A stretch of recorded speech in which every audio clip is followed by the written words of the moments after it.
Hey guys, we are on week 7 of distance learning, and I'm going to go over your must do number 1 and number 2 for social studies. Must do number 1 is pretty straightforward. You just have a list of important people of Texas. So you're going to read about some of the important people of Texas. So here they are. You'll go through and read about them. There's some more on page 2. And then you have, I believe, 6 questions over those people. So, like number 1, what was significant about Ann Richards' governorship? You will go back to Ann Richards and see what was significant and then type it. Okay, so those are pretty easy for must do number 1. Now, going on to must do number 2, it is about World War I. So first, I'm going to read the following information about World War I to you, and then you will complete the assignment after that. Okay, so World War I in the 1920s. So here we have a picture.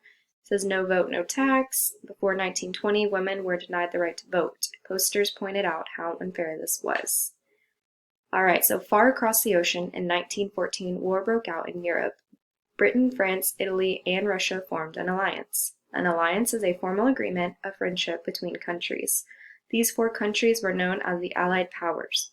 Germany, Austria-Hungary, and the Ottoman Empire or Turkey formed the Central Powers. Okay, so here's our picture of major Allied and Central Powers in 1917. So let me see if I can zoom in a little more on that. So down on our legend, in the blue teal color, are the major Allied powers in 1917, and then in the red we have major Central Powers in 1917. All right, let me go back out.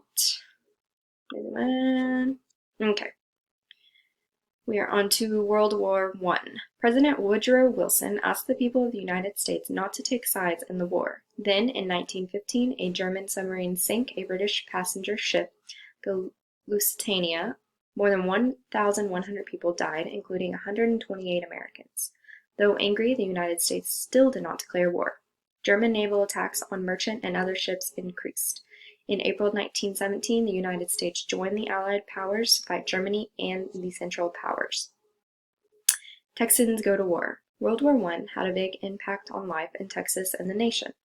Millions of Americans joined the armed services to fight the Central Powers. More than 20,000 of them were women who went to Europe to serve as nurses. Nearly 200,000 Texans also joined up. Among them were 450 women nurses. All right, going on to slide 2. The new soldiers needed training. The United States set up camps where they could learn new skills and work as a team. In Texas, the largest included Camp MacArthur at Waco, Camp Logan at Houston, Camp Travis at San Antonio, and Camp Bowie at Fort Worth. Training for officers took place at Leon Springs. Airplanes came into common use during World War I. Many new pilots trained in San Antonio. At Kelly Field, more than 1,500 men learned to fly. Thousands more learned how to be airplane mechanics. Pilots also trained at the nearby Stinson School of Flying. Marjorie Stinson, a licensed pilot, had founded the school. She, her sister Catherine, and her brothers all helped run it. Texas during World War I.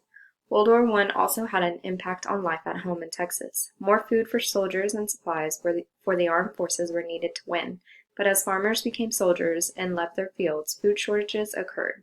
The Texas farmers who stayed behind worked hard to grow more food crops and meet the demand. The United States government then purchased these agriculture products from Texas and other states. So Texan agriculture products were purchased by the United States government to meet the nation's wartime needs. People throughout the country and Texas volunteered to help the war. Millions conserved food. To conserve means to limit the use of something in order to protect from waste or overuse.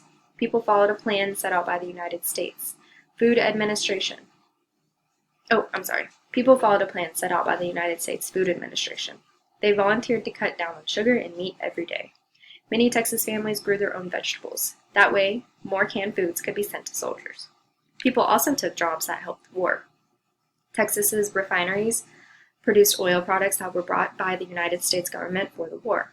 Raising livestock and packing meat was also important. Women went to work in factories, taking jobs that soldiers left behind. Some worked for volunteer groups such as the Red Cross.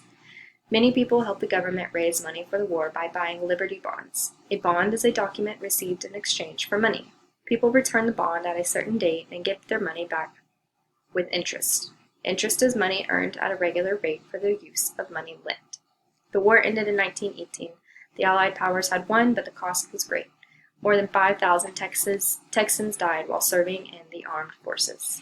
All right, so then you are going to go back to page 3, and here is Texas in World War I, and there are different little questions. All of this can be found in your reading, okay? All of this is found in your reading. So World War I began in blank, the United States joins the Allied powers in blank, so you need to go back to your reading and see when it started and all of that. So that's pretty much it for week 7, must do number 1 and number 2. If you have any questions, you just let us know, and I'll see y'all again next week. Bye, guys.